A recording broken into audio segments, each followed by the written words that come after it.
So you heard Senator Cruz talk about how quickly we got into this pickle, basically just a little over 20 years, which gives you a little bit of extrapolate that into the future. And the only politician who's had the nerve to put a budget out has been from the President, Biden.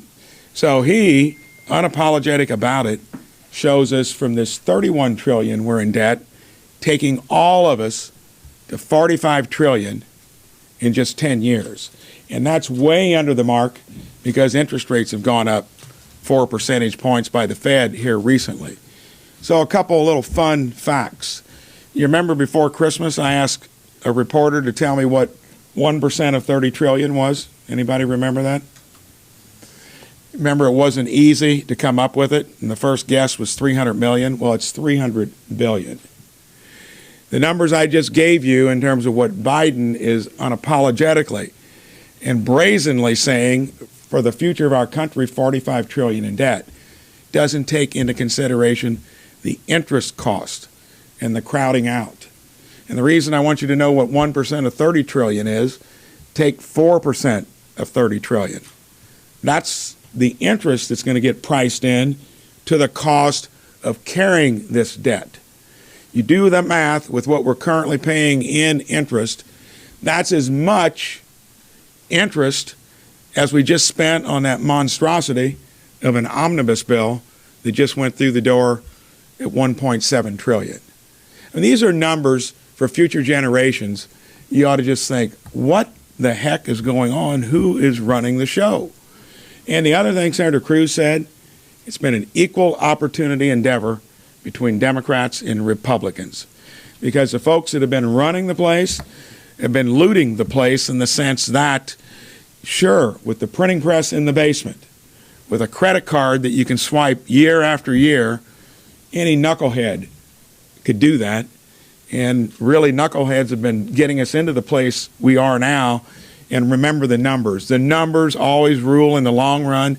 The heavy weight of that burden will be unescapable, and it'll be painful if you don't do what Senator Paul talked about.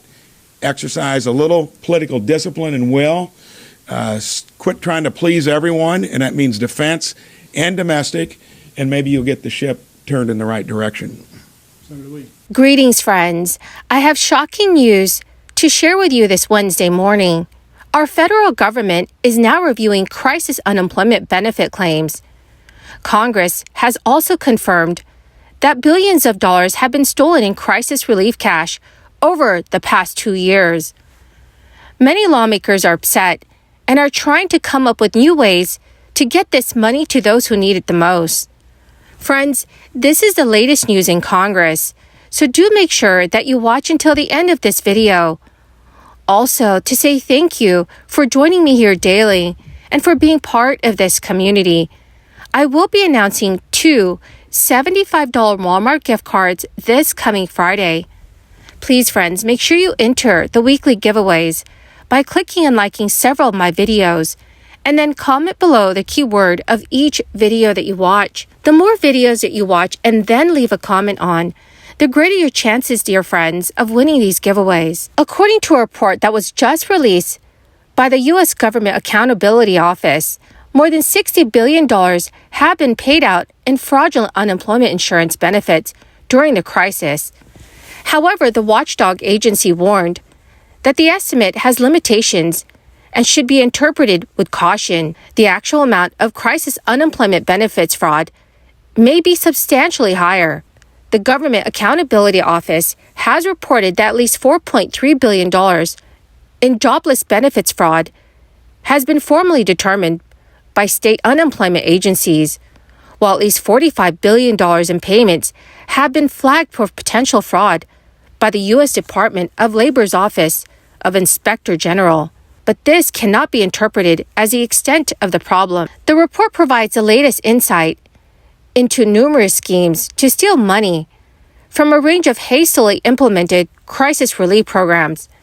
It comes 1 week before newly empowered House Republicans plan to launch their first investigation into fraud in crisis assistance efforts. The House Oversight Committee said it will hold a hearing on the rampant waste of taxpayer dollars in crisis relief programs on February 1st, 2023. The committee, chaired by Representative James Comer of Kentucky, sent letters to the Department of Labor and its Inspector General's office, as well as the state labor departments in California, Pennsylvania, and New York, asking for more information about fraudulent jobless benefits claims. James Comer also said, "We owe it to Americans to identify how hundreds of billions of taxpayer dollars spent under the guise of crisis relief were lost to waste, fraud, and mismanagement." Fraud within the nation's unemployment system skyrocketed after Congress enacted historic expansion of the program to help Americans deal with the economic upheaval that was sparked by the crisis in March of 2020. State unemployment agencies were overwhelmed with record number of claims and relaxed some requirements in an effort to get the money out the door quickly to those who had lost their jobs. States and Congress subsequently tightened their verification requirements in an attempt to combat the fraud, especially in a new temporary program that allowed freelancers, gig workers, and others to collect benefits for the first time. So a key component of the relief effort was a federal weekly supplement for out-of-work Americans. Jobless Americans received a $600 a week boost from April 2020 through July of 2020. Congress then revived the enhancement in late December 2020, but reduced it to $300 a week. That supplement expired in September of 2021, though many states, led by Republicans and one with a Democratic governor, ended it a little earlier. Lawmakers also created two other major measures to aid the jobless. The Crisis Unemployment Assistance Program provided payments for freelancers, the self-employed, and independent contractors, while the Crisis Emergency Unemployment Compensation Program extended payments for those who exhausted their regular state benefits. A total of about $878 billion in crisis unemployment benefits were paid from April 2020 through September 2022. The Department of Labor has taken steps to address fraud risks, including issuing guidance, providing funding to states, and also deploying teams to recommend improvements to state unemployment insurance programs. But the office described the approach as ad hoc. The department has yet to develop an anti-fraud strategy and to address 6 recommendations that the Government Accountability Office made in October 2021. The GAO added the unemployment insurance system. The GAO added the unemployment insurance system to its high-risk list last June. In response, the Department of Labor said that it proceeded with implementing the recommendations. The department has yet to develop an anti-fraud strategy and to address 6 recommendations that the Government Accountability Office has made in October 2021. The GAO added that the unemployment insurance system to its high-risk list last June. In response, the Department of Labor said that it proceeded with implementing the recommendations during 2022. It is also working to develop an unemployment insurance fraud risk profile in accordance with the GAO's framework. The GAO latest reports estimate is higher than the one that was released by the Labor Department's Office of Inspector General in September 2022.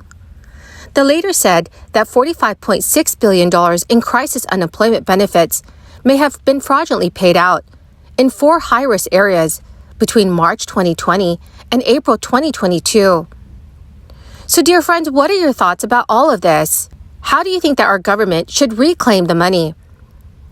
Well, my amazing and beautiful friends, that is the end of my daily stimulus update video for this Wednesday morning. Thank you, dear friends, for joining me here and for being part of this community. To show my appreciation to all of you, I will be giving away 2 $75 Walmart gift cards. Please make sure you enter the giveaways, friends, by making sure that you are subscribed to my channel, click and like several of my videos, and then comment below the keyword of each video that you watch. The more videos that you comment on, the greater your chances, dear friends, of winning these giveaways. Thank you and have a very wonderful and blessed Wednesday.